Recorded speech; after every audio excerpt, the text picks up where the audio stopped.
The pine needles here are soft, a deep green carpet beneath the winter snow.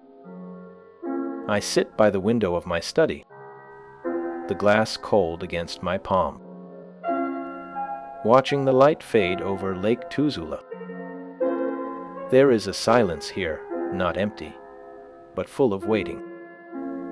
The wind moves through the branches, a low, rhythmic sigh that has been the companion of my thoughts for decades. In this quiet, the music does not stop. It merely changes form, becoming the rustle of the forest, the crack of ice, the slow breath of the earth. I listen to the world as it is, without the need to name it, letting the sound settle into the marrow of my bones. This is the place where the symphony lives, hidden in the stillness,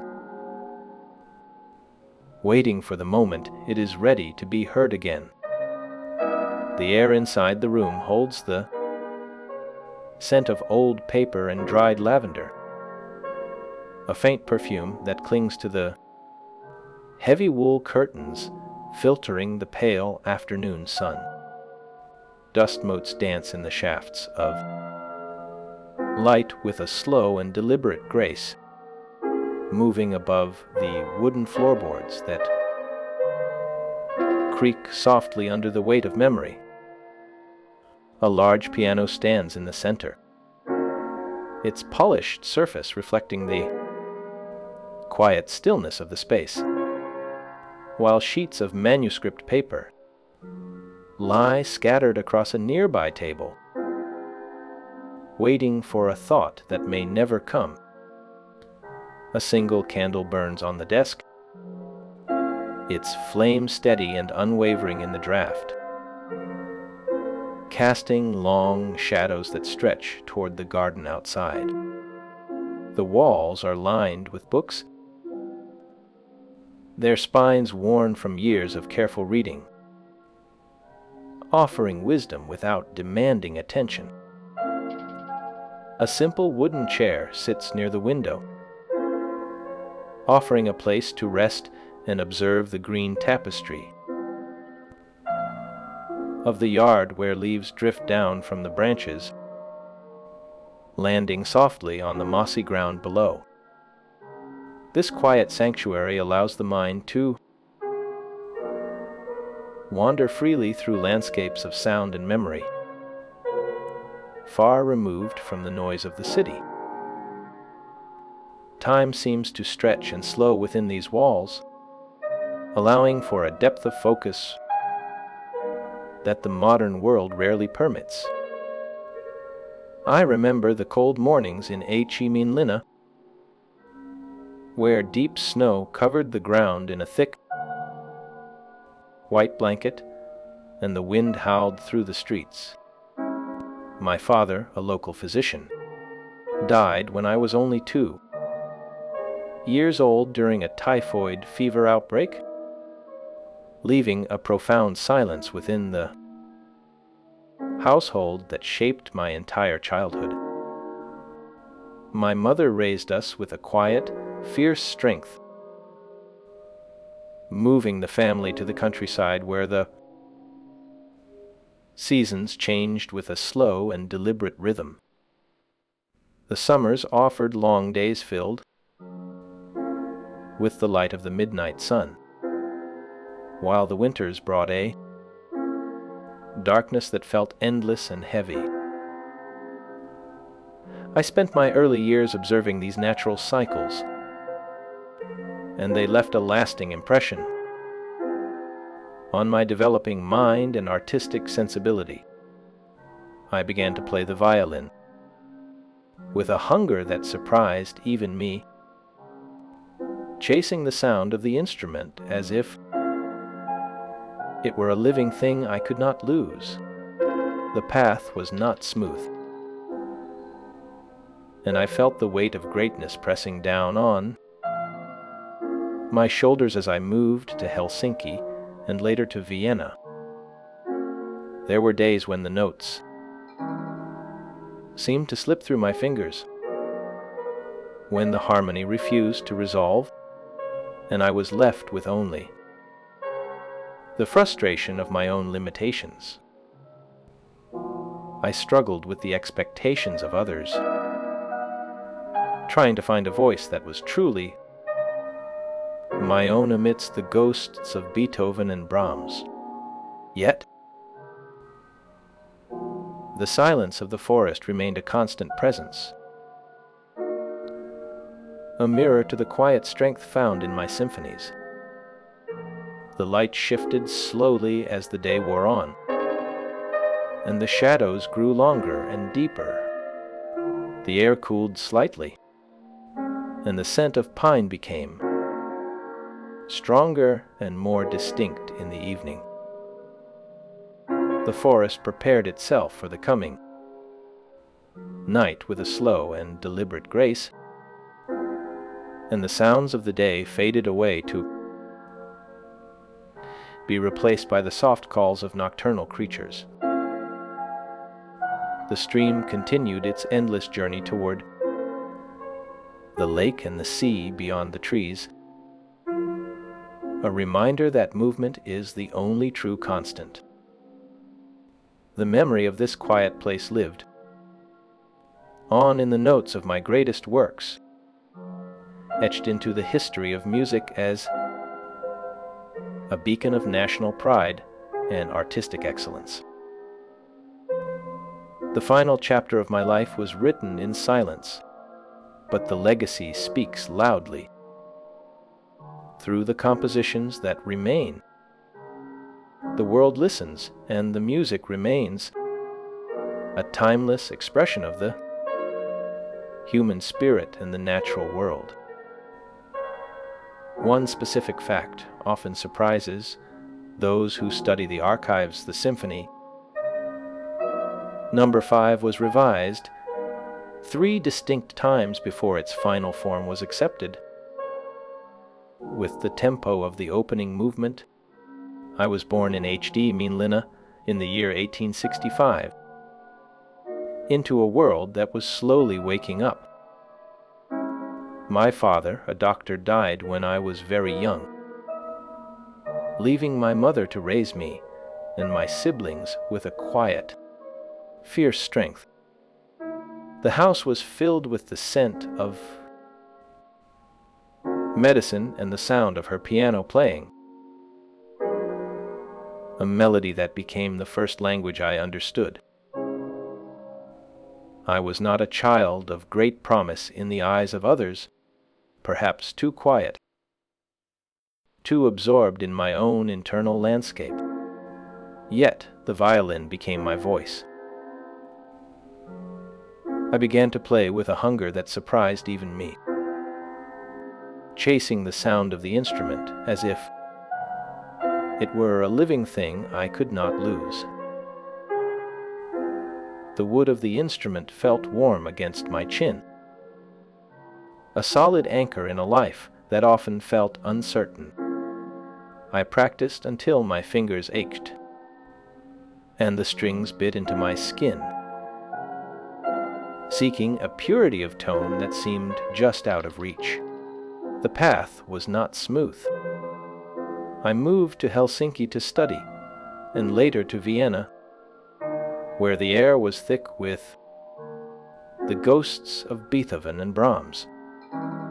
I felt the weight of their greatness pressing down on my shoulders. There were days when the notes seemed to slip through my fingers, when the harmony refused to resolve, and I was left with only the frustration of my own limitations. I struggled with the heavy expectations of a nation that looked to me for a voice it had not yet found. The city of Vienna was loud and bright, a stark contrast to the deep, dark forests of home. I walked the streets feeling small, surrounded by a culture that seemed to speak a language I could barely comprehend. The music I heard in the concert halls was magnificent, but it felt like it belonged to someone else, to a world far removed from the snow and the pine trees.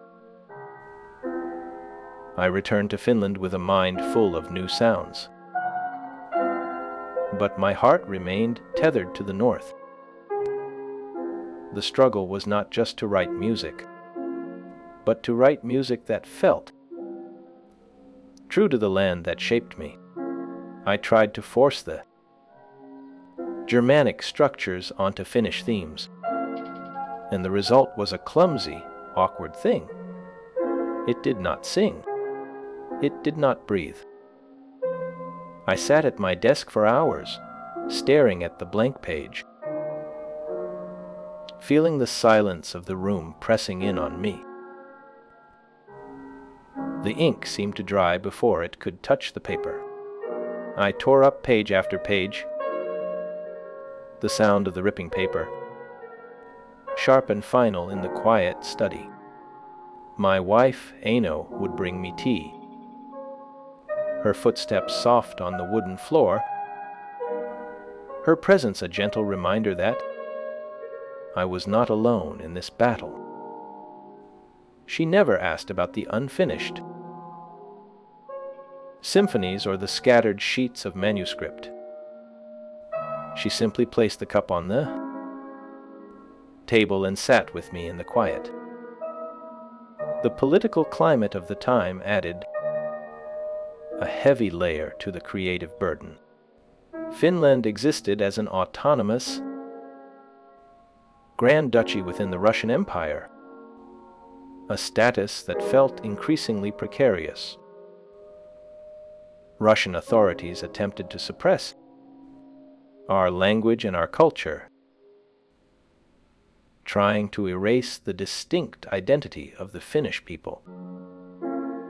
These restrictive measures created an atmosphere of uncertainty and quiet resistance.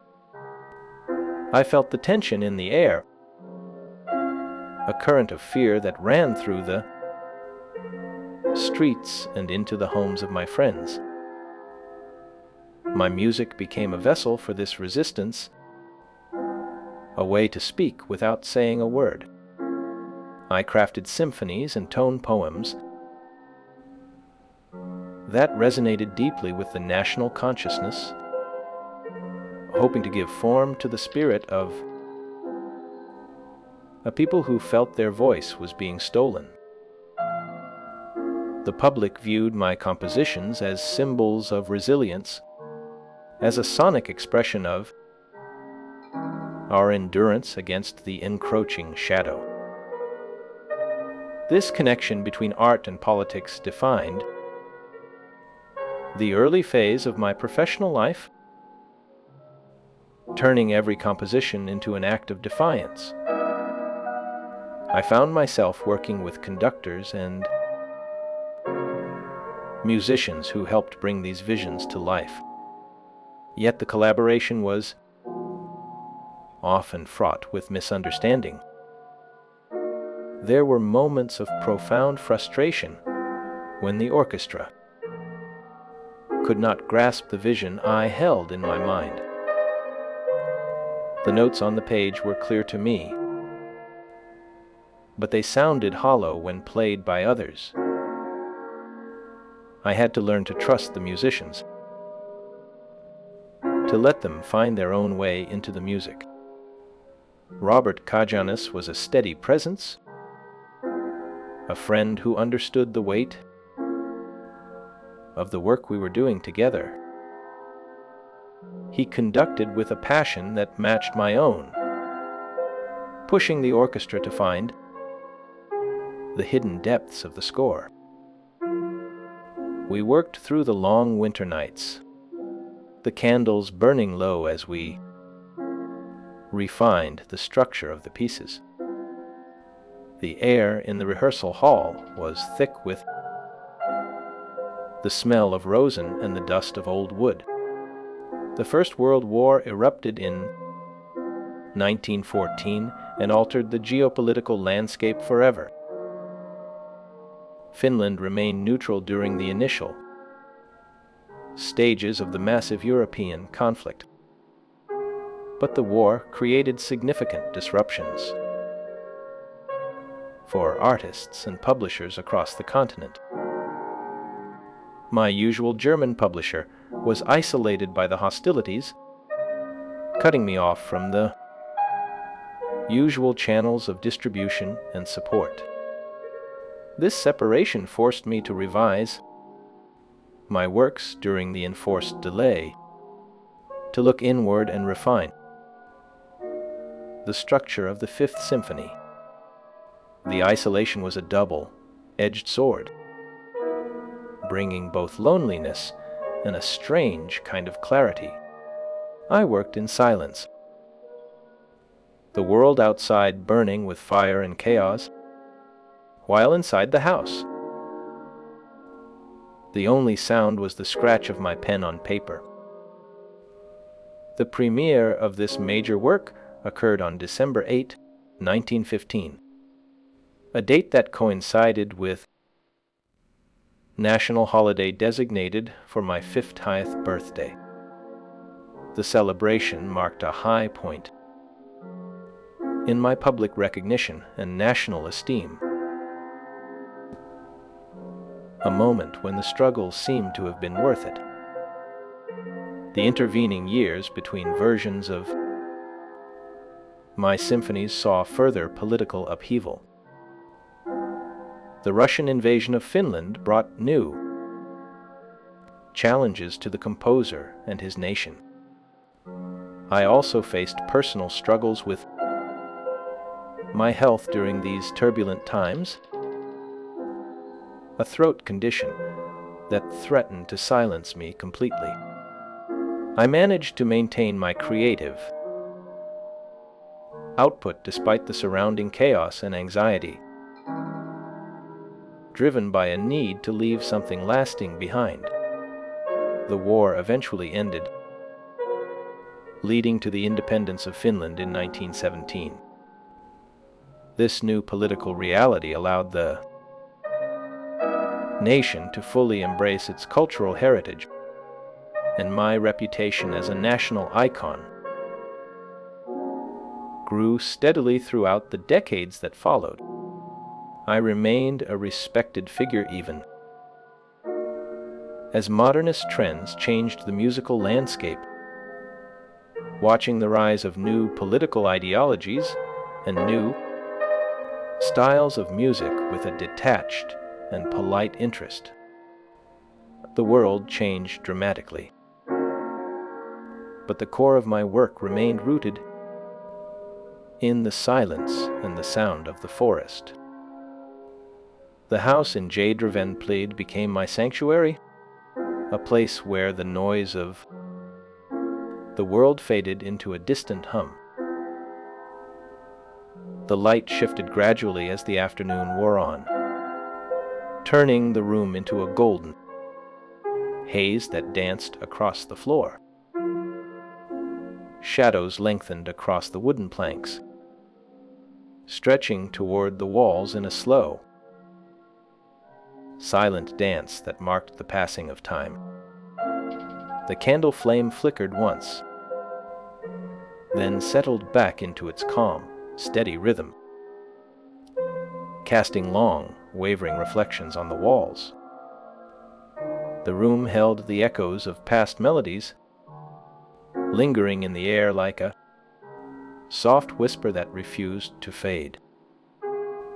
It was a space designed for creation, where the world outside faded into a distant hum, and the mind could wander freely through the landscapes of sound and memory.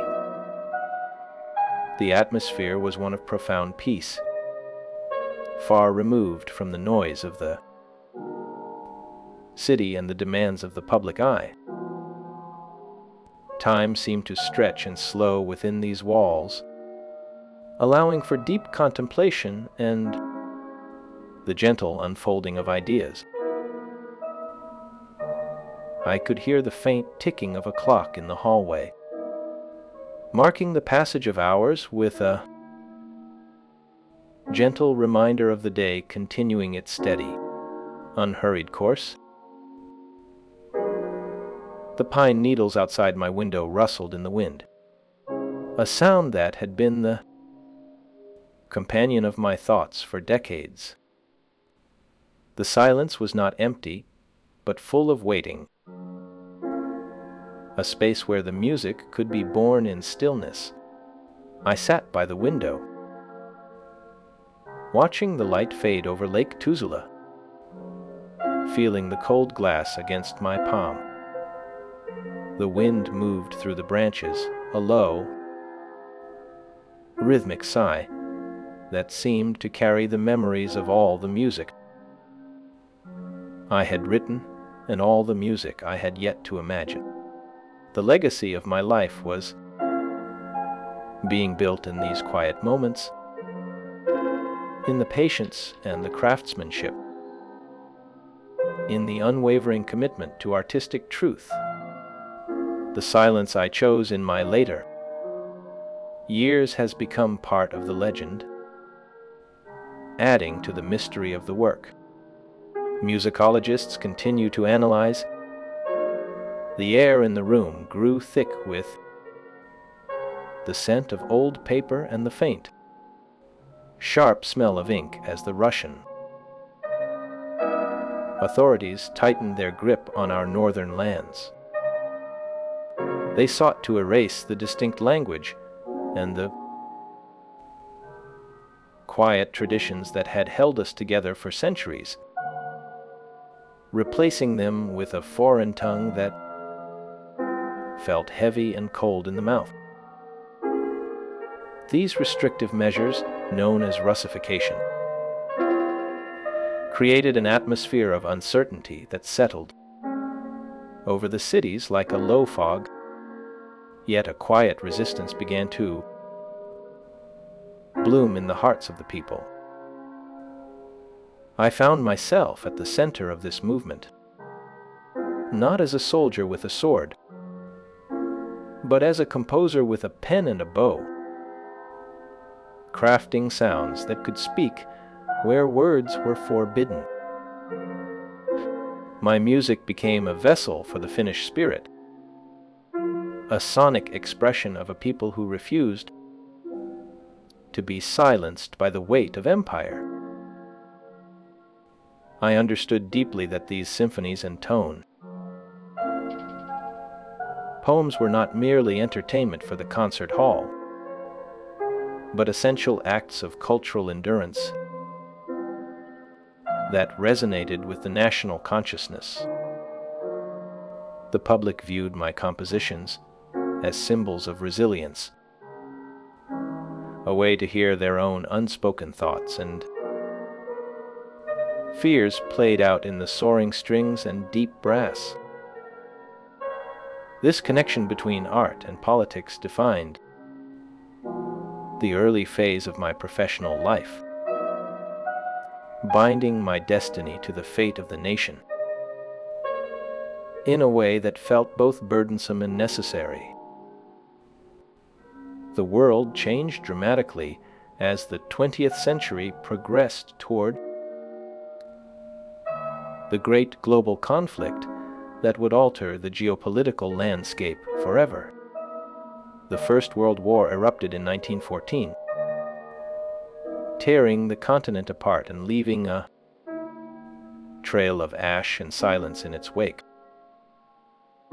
Finland remained neutral during the initial stages of this massive European struggle, a small island of stillness in a sea of chaos. However, the war created significant disruptions for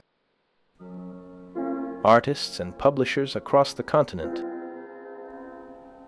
cutting off the usual channels of communication and trade. My German publisher found himself isolated by the hostilities, a separation that forced me to revise my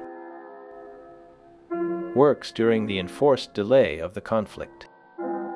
I used this period of isolation to refine the structure of my Fifth Symphony, listening to the wind and the ice while notes took shape in the quiet of my study. The premiere of this major work occurred on December 8, 1915, a date that coincided with a national holiday designated for my 50th birthday. The celebration marked a high point in my public recognition and national esteem, a moment where the music and the people seemed to breathe as one. The intervening years between versions of my symphonies saw further political upheaval as the Russian invasion brought new challenges to the composer and his nation. I also faced personal struggles with my health during these turbulent times, feeling the weight of anxiety in my chest and the fatigue in my bones. Yet, I managed to maintain my creative output despite the surrounding chaos, finding a strange clarity in the midst of the storm.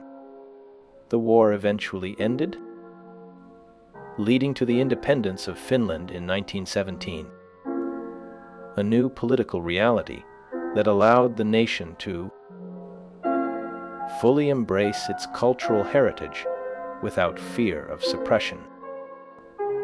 I continued to compose while navigating the complexities of the post-war era, watching my reputation as a national icon grow steadily throughout the decades that followed. I remained a respected figure even as modernist trends changed the musical landscape, shifting toward harsher sounds and fragmented forms that did not suit my ear. I lived through the rise of new political ideologies and the changing tides of history, always returning to the core of what I believed music should be. The silence of the forest near my home in Jædervempive offered a constant refuge, a place where the only sounds were the wind moving through the pines and the water lapping against the shore. The light here changes slowly, casting long shadows across the snow in the winter and illuminating the mossy rocks in the summer, a rhythm that has no beginning and no end. A single wooden chair sits by the window, its surface worn smooth by decades of use, the grain of the wood telling a story of its own. The air inside the room is still, carrying the faint scent of dried flowers and the warmth of the stove that has kept me company through many long nights. Outside, the trees stand like silent sentinels, their branches heavy with snow,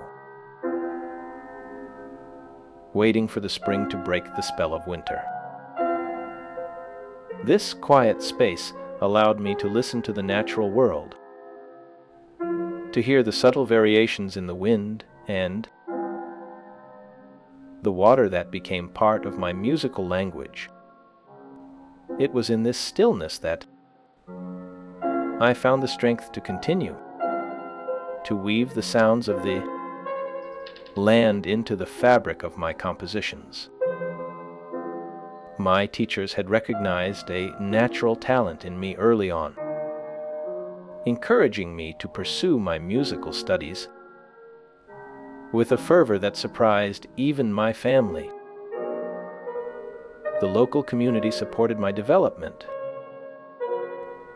through various opportunities for performance and practice, giving me a foundation of confidence that I carried with me into the wider world. I later moved to Helsinki to continue my education at the Imperial Alexander University, where I studied law while simultaneously pursuing my passion for composition and music theory. The university provided a rich intellectual atmosphere that nurtured my growing artistic abilities, surrounding me with books and ideas that expanded my mind. I met other young musicians and artists who shared my vision for Finnish culture, forming friendships that would prove important for my future career and creative collaborations. We spoke of the Kalevala and the myths of our ancestors, dreaming of a music that could capture the essence of our identity. I eventually abandoned my legal studies to focus entirely on my musical path, a decision that marked a significant turning point in my life and professional trajectory. I traveled to Berlin and Vienna to study with renowned composers and expand my horizons, immersing myself in the broader European musical traditions of the late 19th century. These experiences exposed me to the styles of my mentors, allowing me to absorb their techniques while developing my own unique voice. The influences of German and Austrian music blended with my Finnish roots to create something new, a sound that was both familiar and strange. I returned to Finland with a renewed sense of purpose and artistic direction, eager to share the fruits of my labor with the people who had supported me. My early works began to emerge during this period of intense study and reflection, pieces that reflected the landscapes and myths of my native land. The folk traditions of the Karelian region inspired many of my initial compositions, drawing on the ancient songs and stories that had been passed down for generations. I sought to capture the essence of Finnish identity through my musical language, using the modes and rhythms of the old songs to build something enduring. My first major symphonic works gained recognition among critics and audiences alike, marking the beginning of a long journey that would span more than 60 years. The path from my birth in H.E. Minlinna to my emergence as a national figure was long and winding, requiring patience, dedication, and an unwavering belief in my own creative vision. The quiet town of my birth remained a constant reference point throughout my life, a place where I could return to find my balance. Even as I achieved international fame, I often returned to the simplicity of my origins, finding comfort in the memories of my childhood home. These memories continued to inform my work for many decades, shaping the melodies and harmonies that came to define my style. I composed prolifically until the mid-1920s, leaving behind a vast body of work that would outlast the controversies of my time. My music became synonymous with the Finnish national spirit and cultural identity, a sound that people could claim as their own. The journey began with a young boy picking up a violin, unaware of the path that lay ahead, and it ended with an old man listening to the wind, satisfied with the work that had been done. Each symphony explored different aspects of the Finnish landscape, and the human condition. Moving from the romantic grandeur of my early works to the austere modernism of my later years, I also composed significant chamber music that displayed my contrapuntal skill and intimacy, offering a quieter contrast to the sweeping scale of my orchestral pieces. These symphonies were performed widely across Europe and North America during my lifetime, establishing me as a major international figure in the world of classical music. The 7 symphonies remain central to the standard orchestral repertoire today, continuing to be studied and performed by musicians around the globe. The symphonic cycle stands as a testament to my unique vision and voice, a body of work that no other composer of my era produced with such consistent quality. The symphonies reflect my deep connection to the natural world of Finland, capturing the silence of the forests and the power of the sea in every note. The reception of my major works varied over time but always remained significant, with early audiences embracing my nationalistic themes with fervor and patriotic pride. Later critics appreciated the structural innovation and psychological depth of my mature style, finding new meanings in the old melodies.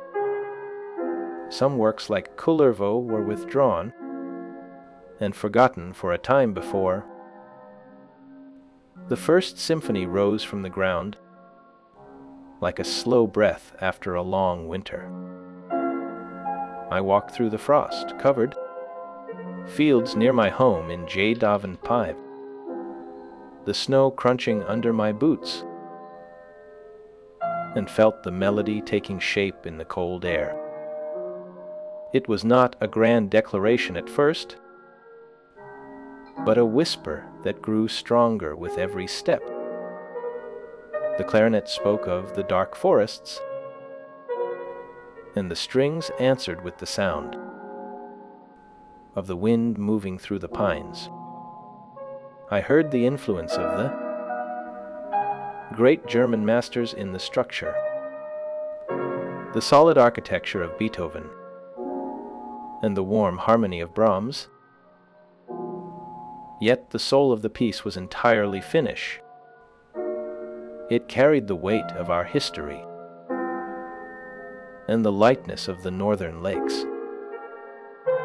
I wrote these notes with a hand that knew the struggle of finding a voice in a world that often demanded silence. The music became a vessel for the stories of my people, the myths of the Kalevala, and the quiet resilience of a nation finding its identity. I remember the day the orchestra played the first movement for the first time. The hall was filled with the scent of old wood and the warm breath of the musicians. The sound swelled, filling the space with a chromatic richness that felt both ancient and new. It was a sound that had no equal in Europe at that time. I stood in the shadows, listening as the themes unfolded like a map of the land I loved. The music moved from the romantic grandeur of youth to a deeper, more introspective tone. It was a journey that mirrored my own path from a young student in Helsinki to a man seeking peace in the woods. The symphony was not just a collection of notes, but a living thing, breathing with the rhythm of the seasons. The second symphony came later, born from a period of intense reflection and political struggle. I felt the pressure of the times, the shadow of foreign rule, and the need to express something that could not be spoken. The music became a shield, a way to hold our spirit together when the world seemed ready to tear it apart. The final movement was a triumph of light over darkness, a slow march that grew into a roar of unity. I conducted the premiere with a heart full of hope, watching the audience rise as one to meet the sound. The applause was not just for the music,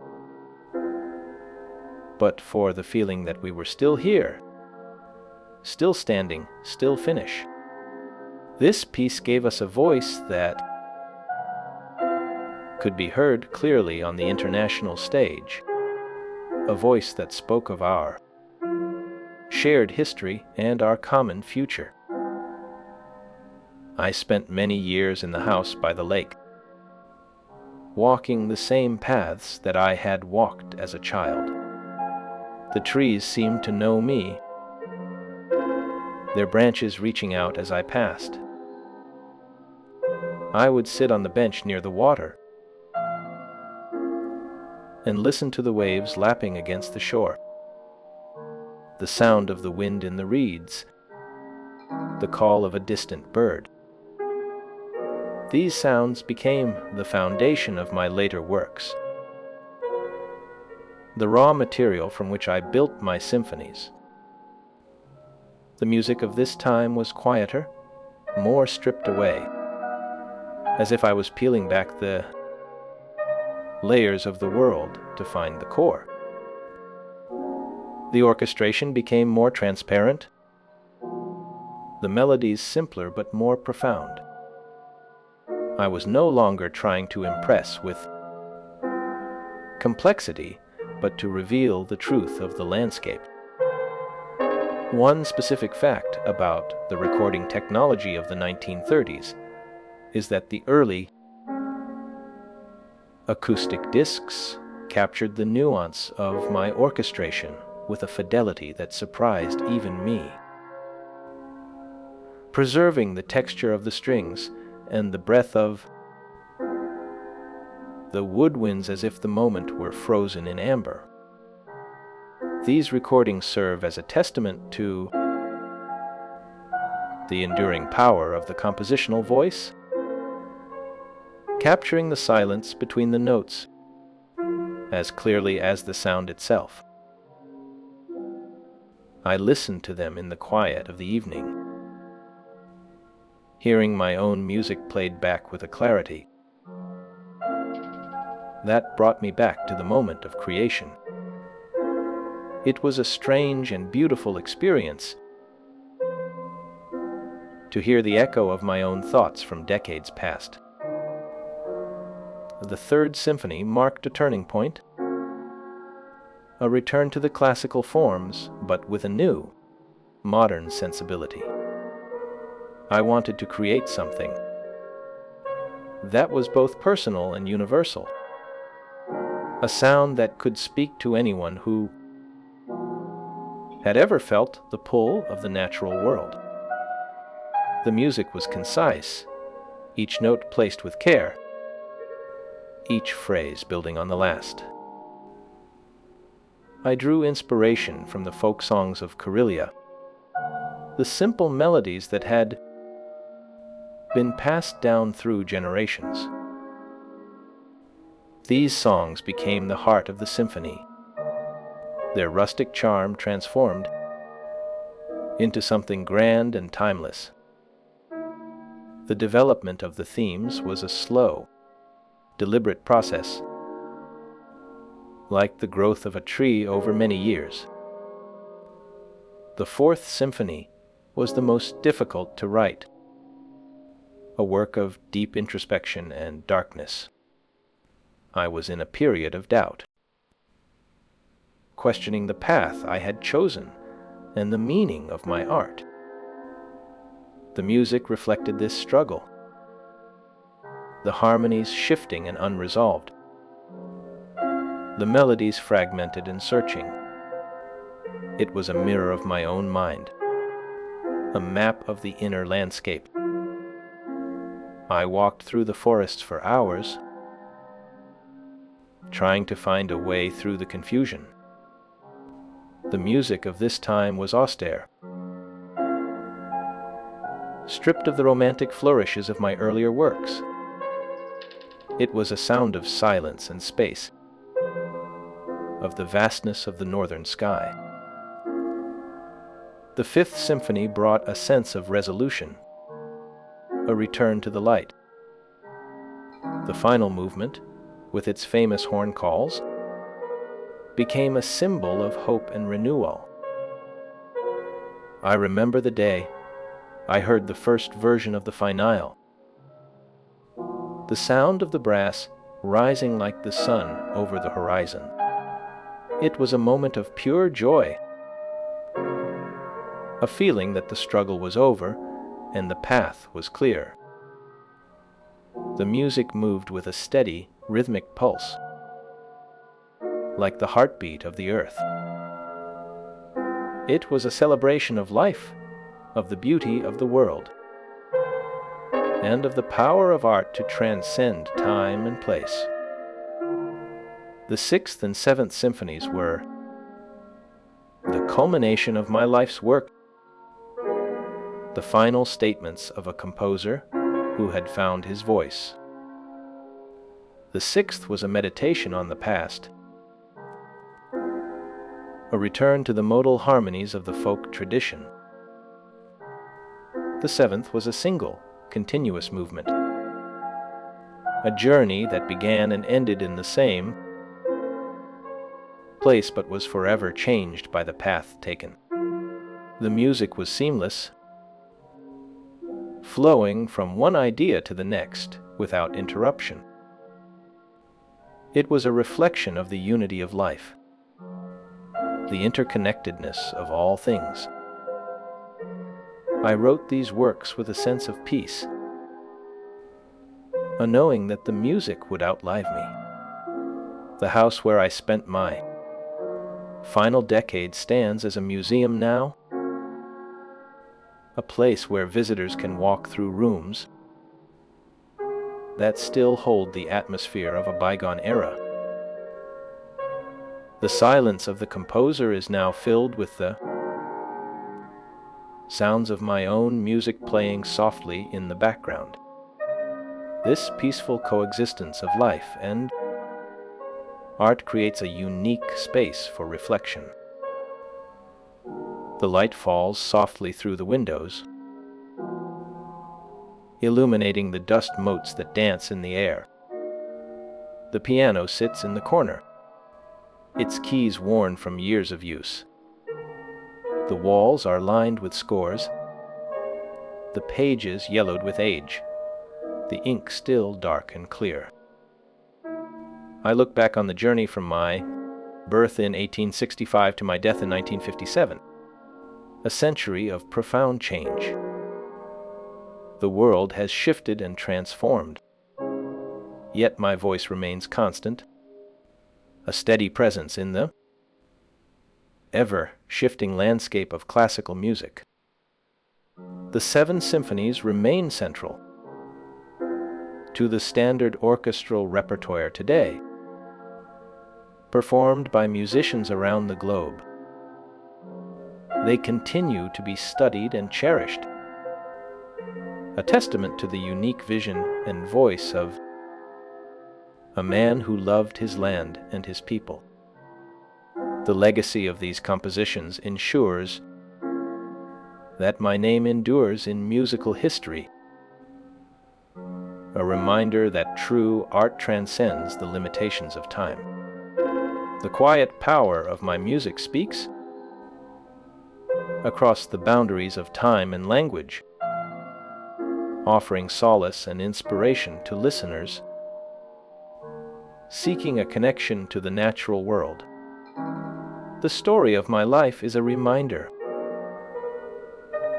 that the journey of discovery is never truly finished. that there is always more to learn, more to feel, more to create? The symphonies move from the romantic grandeur of my early works to the austere modernism of my later years, each one a step on the path of understanding. They capture the silence of the forests and the power of the sea, the light and the dark, the joy and the sorrow. The reception of my major works varied over time but always remained significant. Early audiences embraced my nationalistic themes with fervor and patriotic pride. Later critics appreciated the structural innovation and psychological depth of my mature style. Some works like Kullervo were withdrawn and forgotten for a time before being rediscovered. The rediscovery of Kullervo in the 20th century revealed its historical importance, a crucial link between folk tradition and modern composition. The Lemminck Suite maintained its popularity throughout the 20th century without interruption. The Swan of Tuonela became one of the most recorded pieces of my entire output. My symphonies were championed by conductors who understood my unique architectural approach. The music offered a distinct alternative to the Germanic symphonic tradition, introducing a new sound world that was both ancient and modern simultaneously. My influence extended to generations of composers who followed in my footsteps. The major works continue to inspire new listeners and scholars alike. They remain a vital part of the cultural heritage of Finland and the world. The legacy of these compositions ensures that the name endures in musical history. The quiet power of the music speaks across the boundaries of time and language. In the end, the music is not merely one of notes on a page, but of a national. The years that followed the completion of my final symphony settled over me like a heavy woolen blanket. I did not wake up one morning and decide to stop. The silence arrived gradually, a slow tide rising to meet the shore of my life. It began as a quiet refusal to force the pen against the paper. The ink would not flow as it once had, and the melodies that used to dance in my head grew distant, like birds flying over a frozen lake. I walked the paths of my garden at Ainola, watching the seasons turn without the compulsion to capture them in sound. The trees stood tall and patient, their branches bare against the gray sky, waiting for a spring that would come in its own time. I felt no panic in this stillness, only a deep, abiding curiosity about what it meant to simply exist without creating. The world outside continued its loud, frantic pace, but within these walls, time stretched and softened. I listened to the wind moving through the pines, a sound that required no notation, no orchestration, no interpretation. It was enough to hear it as it was, a pure and unadorned truth. The house itself became a companion in this long quiet. The floors creaked under my feet, a familiar rhythm that marked the passage of hours. I would sit in the study for hours, watching the dust motes dance, in the shafts of afternoon light. They moved with a slow, deliberate grace, swirling in the warm air, before settling on the wooden surfaces. The fire in the hearth crackled softly, sending up sparks that vanished into the darkness above. I could smell the scent of pine, resin, and old paper. The familiar perfume of a life spent in thought. The clock on the mantel ticked with a steady, unhurried beat, marking the seconds without urgency. It was a gentle reminder that the day continued its course, regardless of whether I wrote a single note. The silence was not a void. It was a space filled with the echoes of everything I had already said. Those echoes lingered in the air, soft and persistent, like the memory of a song sung long ago. I found comfort in their presence, in the knowledge that the music was already complete, already whole in the minds of those who had heard it. A man of my age learns to appreciate the value of restraint. The urge to create is a powerful force, often demanding attention with a feverish intensity. Yet, there is a wisdom in knowing when to stop. The silence that followed my last composition in 1926 was not a failure. It was a choice, a conscious decision to let the work stand as it was. I did not need to add more.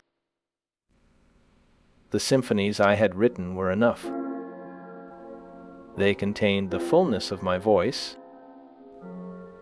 the depth of my sorrow, and the height of my joy. To add more would have been to dilute the purity of what had already been achieved. I watched as the world changed around me.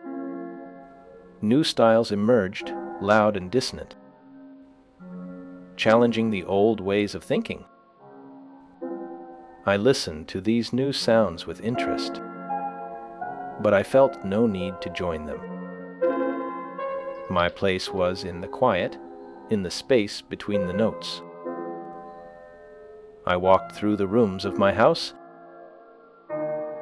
touching the furniture that had witnessed so many years of my life. The wood was smooth under my fingertips, worn by the passage of time. I looked out the window at the lake, its surface calm and mirror, like reflecting the sky above. The political tensions of my early years had faded into memory. Finland had found its voice, and the nation had grown strong. The struggles against foreign rule were now part of history, taught in schools and remembered in stories. I had played a small part in that story, giving a musical form to the spirit of the people. That was enough. The silence of my later years allowed that spirit to breathe and settle into the collective memory of the nation. I was no longer the controversial figure of my youth. I had become a revered icon, a symbol of the Finnish soul. People came to visit, walking through the rooms where I had lived and thought and dreamed. They spoke in hushed tones, afraid to disturb the peace. They touched the piano keys with reverence, imagining the music that might have been played there.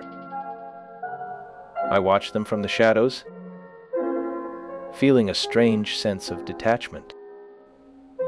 They saw a legend, but I was just a man sitting in a chair, listening to the wind.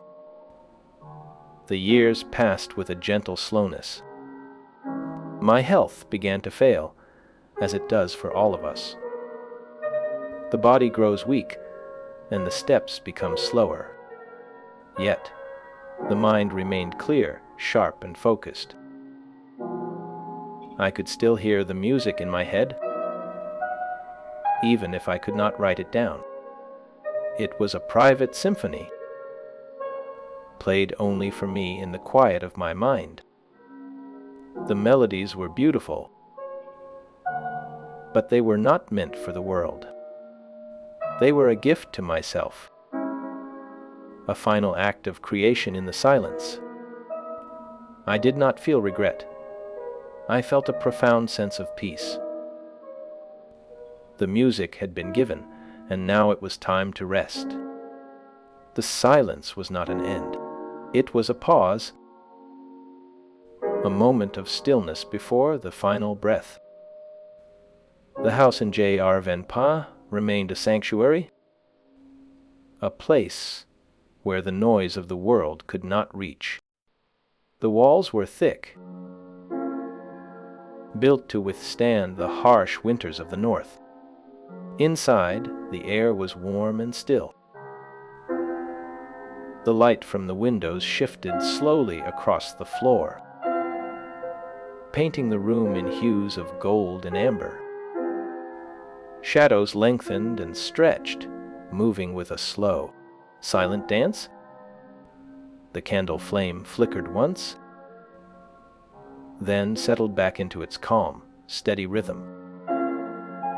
The room remained a heaven of tranquility, a place where the past and present coexisted in perfect harmony. The silence was filled with the sounds of nature, the rustle of leaves, the call of a bird, the crunch of snow underfoot. These were the only sounds that mattered. They were the sounds of life, continuing on without the need for human intervention. The legacy of my work was secure, even if I could not see it unfold.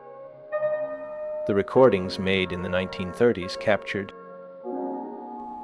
the nuance of my orchestration with surprising fidelity. These early discs served as a testament to the enduring power of my compositional voice. They preserved the sound of the London Symphony Orchestra under the direction of Robert Kogenes, a man who understood my music with a deep and abiding love. The first recording of my Symphony No. 3 was made in June 1932, a moment that would be remembered by generations of musicians. The technology of the time was limited, yet it captured the essence of the music with a clarity that still moves me today. These recordings allowed my music to travel far beyond the borders of Finland, reaching listeners in every corner of the world. They heard the vast forests and frozen lakes of the Nordic landscape in the sound of the orchestra. They felt the emotional depth of the melodies, connecting them to a specific moment in history. The silence that followed my last composition remains a subject of gentle speculation among music historians. Some suggest that I felt I could not surpass my earlier achievements.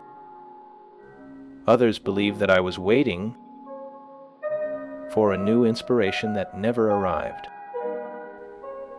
The lack of definitive answers allows listeners to project their own meanings onto the gap. They find comfort in the mystery, in the idea that there are things in life that cannot be explained.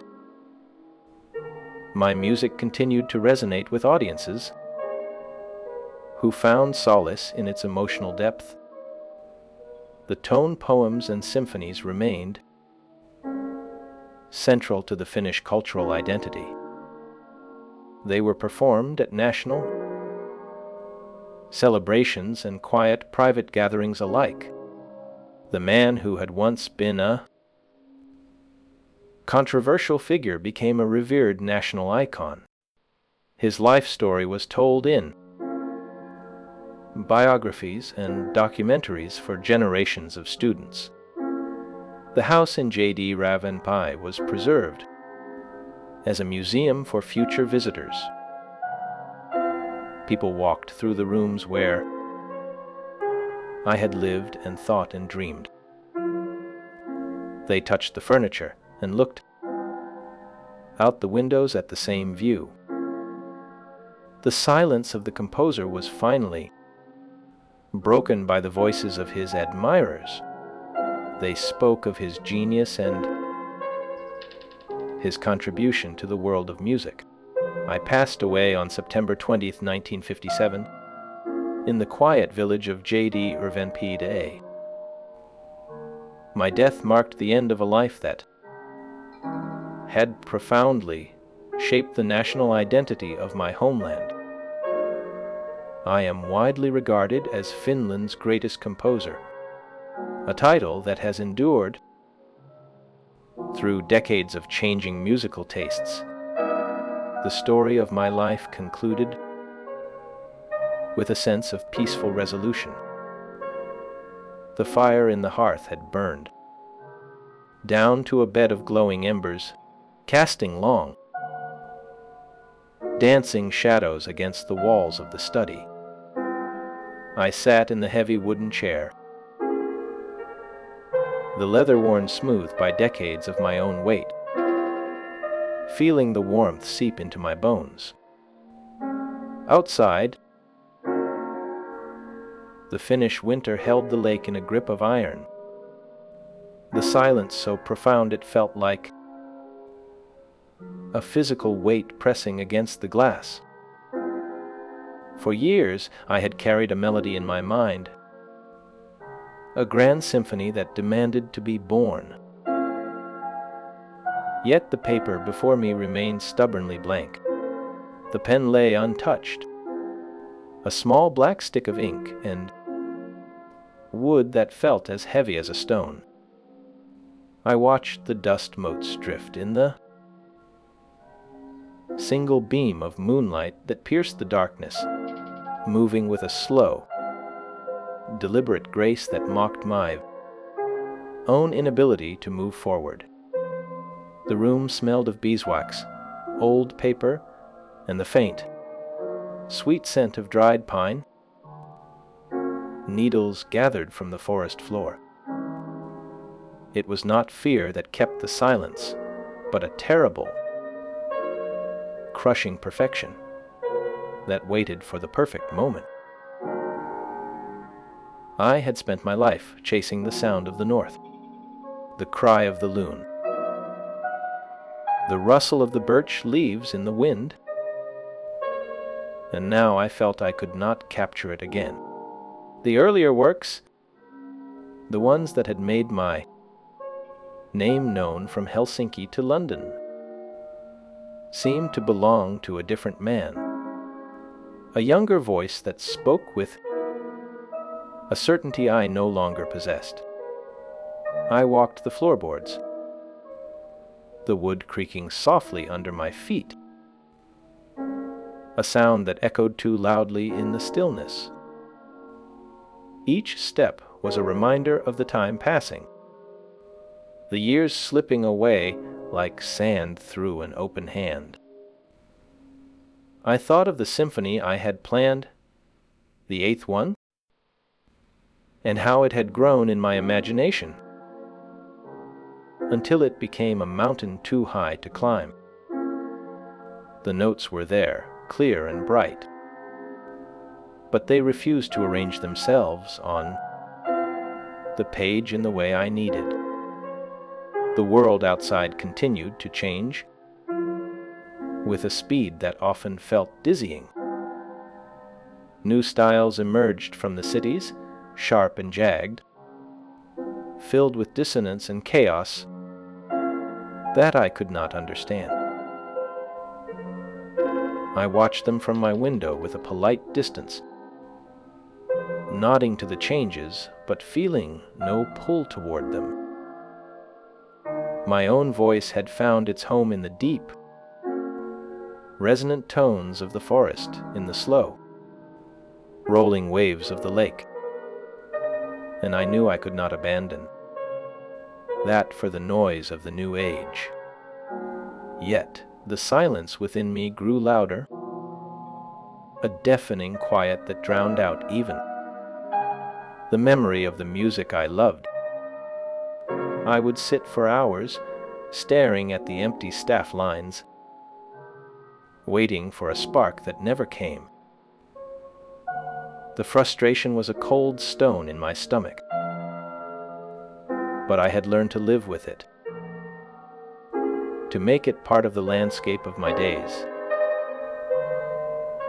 I remembered the days when the music came in a flood, when the pen could not move fast enough to keep up with the ideas.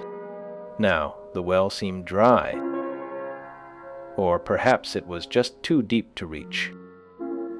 I walked out into the garden, the snow crunching under my boots, the air sharp and cold in my lungs. The trees stood like silent sentinels, their branches heavy with snow, holding the weight of the winter without complaint.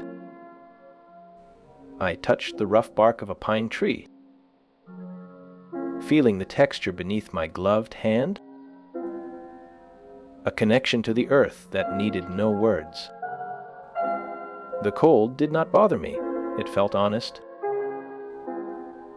a reminder of the reality of the world outside my mind.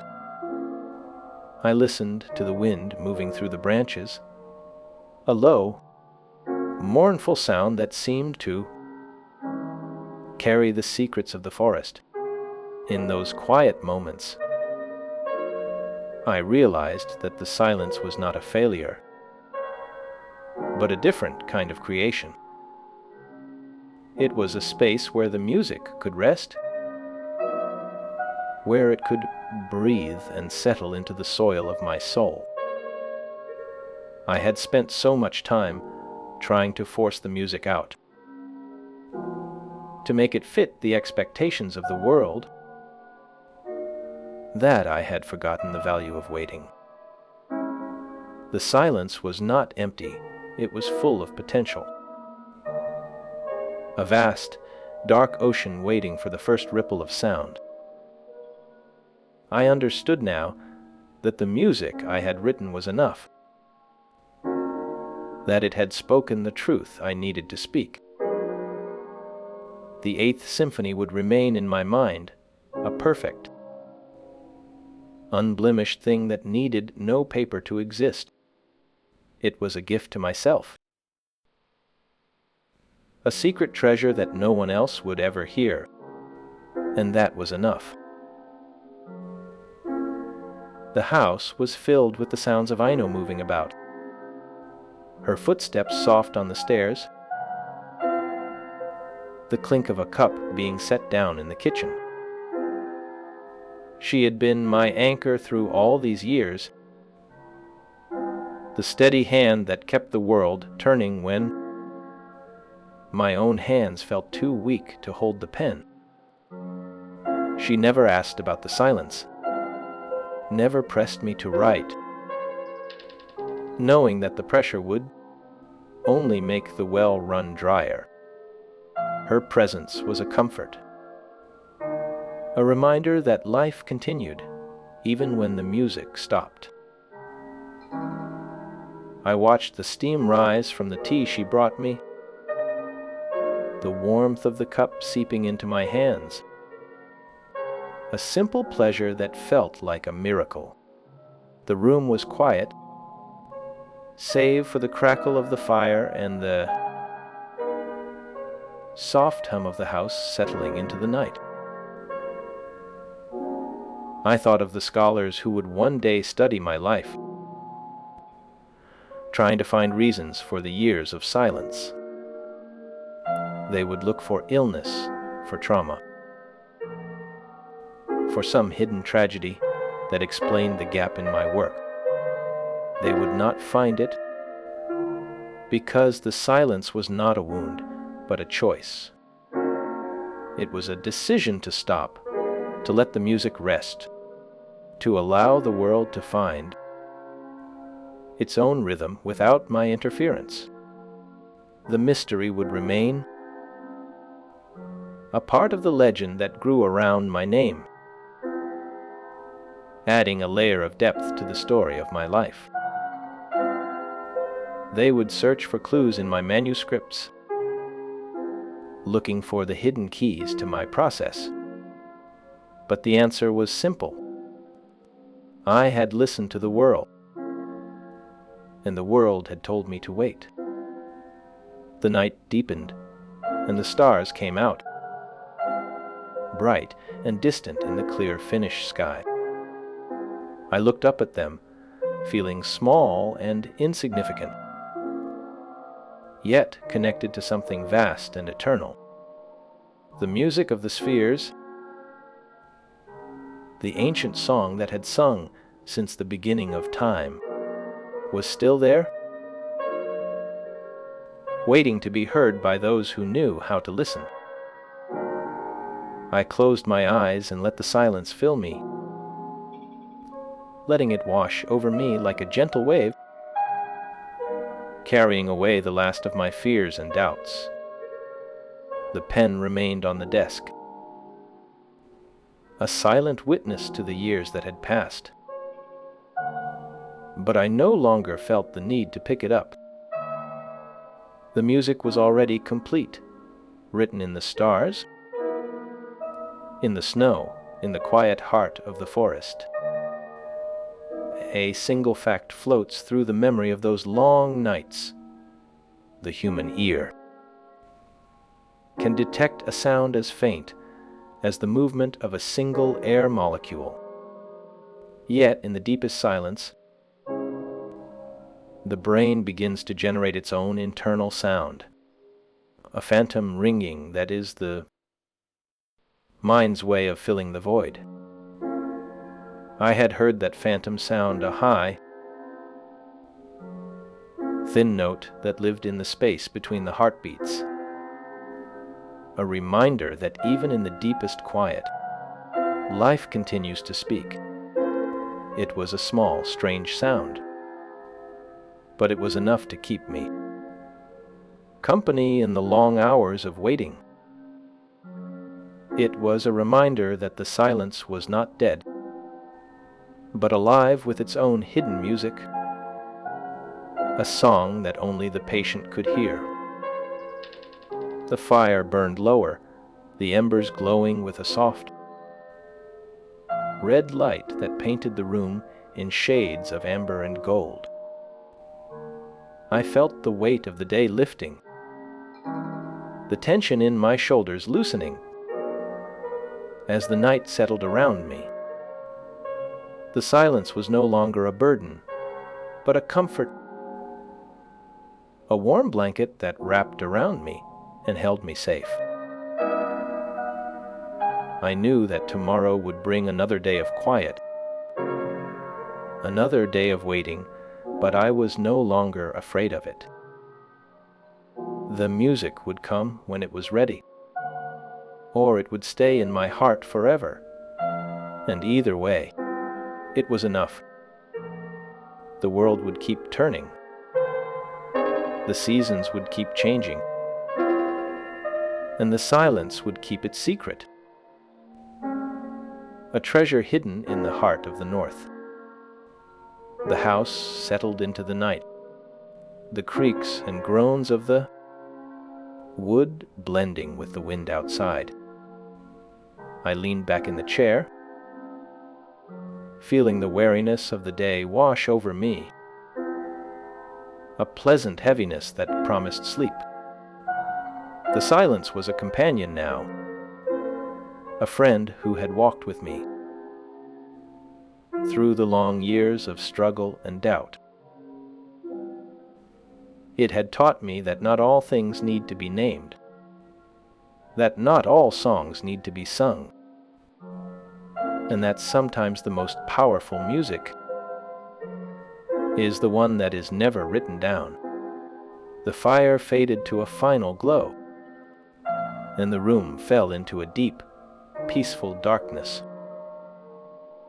I closed my eyes, letting the silence take me, drifting into the quiet waters of sleep, where the music played on, endless and perfect. The final decades unfolded within the quiet confines of this home in J.D. Irvin P. Way, a sanctuary built against the world. I lived here for many years. After the great orchestral works were finished, entering a period of profound silence that lasted nearly 30 years. This long pause in my creative output remains a subject of curiosity to those who study the past, though I felt no need to explain it then. Scholars have examined the reasons for this extended inactivity with great care, searching for a diagnosis or a surgical procedure that might offer an answer. No specific illness explains the cessation of my writing, for the silence was not born of sickness, but perhaps of a perfectionism that grew too heavy to carry. I continued to listen to music and walk in the surrounding forests daily, letting the trees teach me what the pen could not. My wife, Ano, managed the household with steady and gentle efficiency during these years, her presence a constant rhythm in the quiet house. Visitors often found me seated in my study, lost in thought or memory, my eyes fixed on the dust motes dancing in the light. I rarely spoke of the unfinished symphony that haunted my later years, keeping that secret safe within the walls of my mind. The world outside continued to change, while I remained in this sanctuary, watching the rise of new musical styles with detached and polite interest. My reputation as Finland's greatest composer grew steadily throughout the mid-20th century, a slow tide that rose without my direct command. Musicians and scholars traveled from distant lands to pay their respects, seeking to understand the man who had shaped the national identity through sound. The silence itself became a part of my legend, a shadow that gave the music its depth and mystery. I died on September 20, 1957, at the age of 91. When the autumn air first turned crisp, my passing marked the end of an era in European musical history, a final note held in the dark. The funeral was a state occasion, attended by dignitaries from across the nation, a solemn procession of those who knew the weight of my name. I was laid to rest in the garden of this beloved home, where the earth is soft and the pines stand guard. The house itself stood as a monument to my life and work, a place of pilgrimage for those who loved the music I made. The legacy of my compositions endured long after my physical presence faded, echoing in concert halls around the world with a power that time could not diminish. The silence of my final years did not lessen the impact of my art, for it only added a layer of mystery to the man behind the music. The light in the study of Villa Elphick fell softly across the worn wooden floor, casting long shadows that stretched toward the walls. Dust motes danced in the single beam that pierced the heavy velvet curtains, moving in a slow, hypnotic rhythm. A grand piano stood silent in the corner, its lid closed against the quiet air, hiding the strings that once held so much life. The walls were lined with books and framed photographs of family and friends, their faces frozen in moments of laughter and warmth.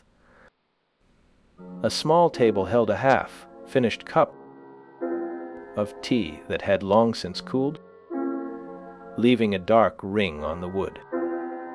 The scent of old paper and beeswax polish filled the room with a gentle warmth, a smell that belonged only to this place. Outside the window, the pine trees swayed slowly in the evening breeze, their dark green needles whispering against the glass with a rhythmic and soothing sound. The garden beyond was overgrown with wildflowers that had bloomed without human care, a chaotic beauty that the seasons tended to. A stone path wound through the grass, leading toward the distant shore of the lake, where the water shimmered under the pale light of the setting sun. A single boat rested on the shore, its oars still and motionless, waiting for a hand that would never return. The silence of the room felt complete and unbroken by any human voice, a space where time seemed to have paused for a long while. The atmosphere held a deep sense of peace and enduring solitude, a quiet that was not empty but full of memory. The years following my death saw a renewed interest in my complete works, as conductors began to record my symphonies with increasing frequency. The mystery of my silence remained, a topic of scholarly debate and speculation, a puzzle that never fully resolved itself. Some suggested I felt I had nothing left to say, while others believed I was searching for a sound that did not exist. I maintained a life defined by deep introspection and a quiet devotion to the natural world, turning my back on the noise of the city. My personality was reserved, often keeping me distant from the bustling social circles of my time, preferring the company of the wind and the trees. My beliefs were rooted in a profound connection to Finnish folklore and the ancient rhythms of the land, a bond that never faded. Daily habits revolved around long walks through the forests that surrounded my home, where I spent hours observing the changing light on the trees and the movement of birds. These moments of solitude allowed me to gather the thoughts that would later shape my music, even if the music itself remained silent. I faced personal struggles with the weight of expectation and the silence that eventually claimed my creative voice. Yet I found peace in the acceptance of it. Historical records do not confirm any specific medical diagnosis or surgical intervention during my later years, leaving the cause of my silence to the imagination.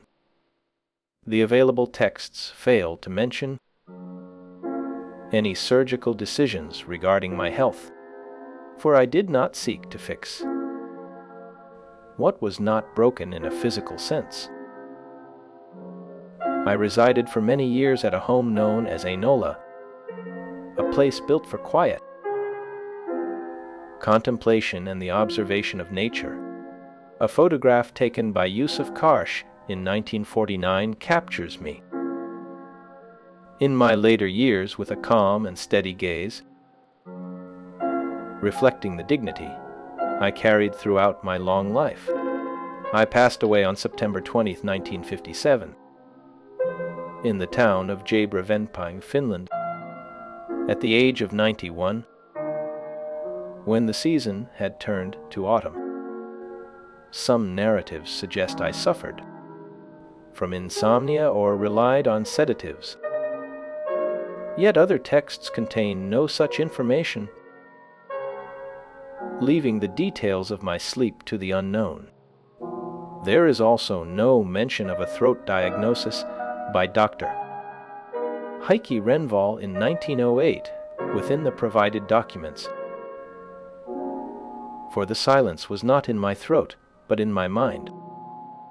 The reasons for my silence during the 1930s remain a subject of speculation rather than confirmed fact, a mystery that adds to the legend. I lived quietly with my wife Aino and our daughters in the house we built together.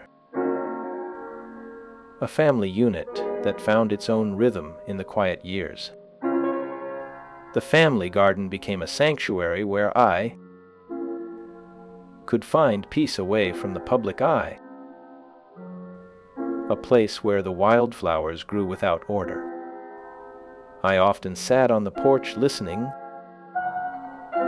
to the wind rustle through the pine trees, letting the sound wash over me like a warm tide. The house itself stood as a testament to my desire for a life removed from urban chaos, a fortress of silence in a noisy world. The interior of my study was a simple room filled with the soft light of the afternoon,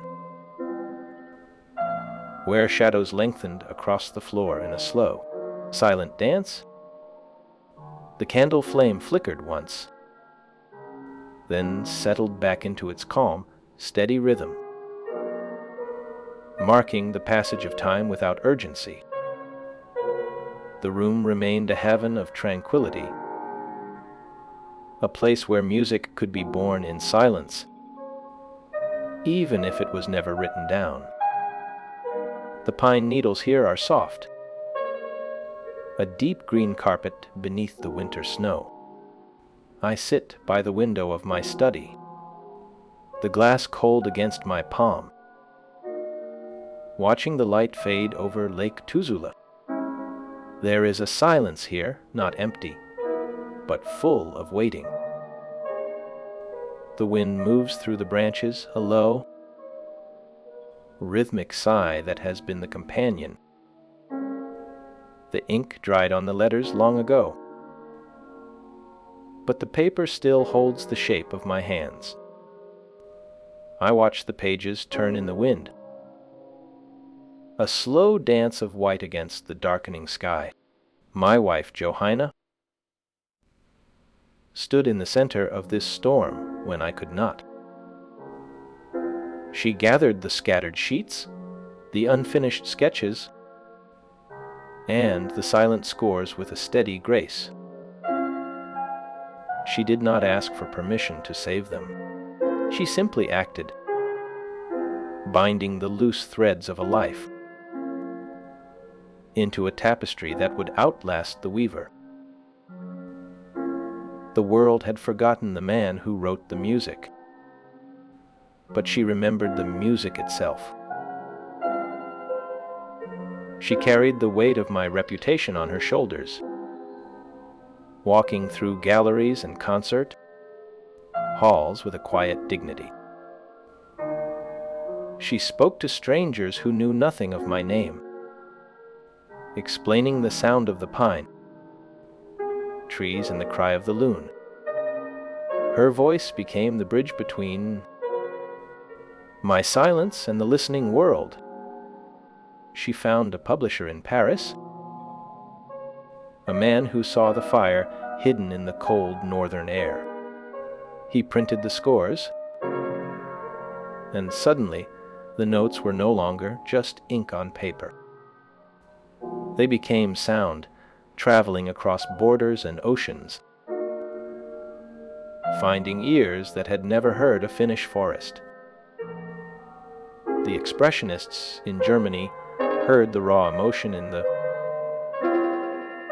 strings and found a new language for their own pain. They painted with the same colors I used in my orchestration, sharp reds and deep blues that cut through the gray. The Fauvists saw the wild rhythm in the woodwinds and let their brushes run wild on the canvas. My work became a seed that grew in many different soils, changing shape but keeping its heart. It was a strange thing to watch my life become a foundation for others. I had written for the soul of a nation, yet the music found a home in the hearts of people who spoke different tongues. They did not know the name of the lake where I walked, but they felt the cold water on their skin. They did not know the specific pine trees, but they heard the wind moving through the branches. This is the strange alchemy of art. It leaves the maker behind and takes on a life of its own. The music grew old while I remained young in my mind, watching the world change around it. It survived the wars, the shifting borders, and the rise and fall of empires. It remained a constant thread in a history that was often torn apart. I see the paintings now in museums far from this quiet house. The frames are heavy and gold, hanging on walls that smell of polished wood and old varnish. People stand before them in silence, their faces illuminated by the soft light of the gallery. They do not speak. They simply look, letting the images wash over them like a slow tide. A single fact sits quietly in the archives of history. The first major exhibition of my works in Paris in 1905 drew a crowd of 3,000 people who stood in the rain for hours to hear the concert. I never knew the size of that crowd. I only know that the music reached them.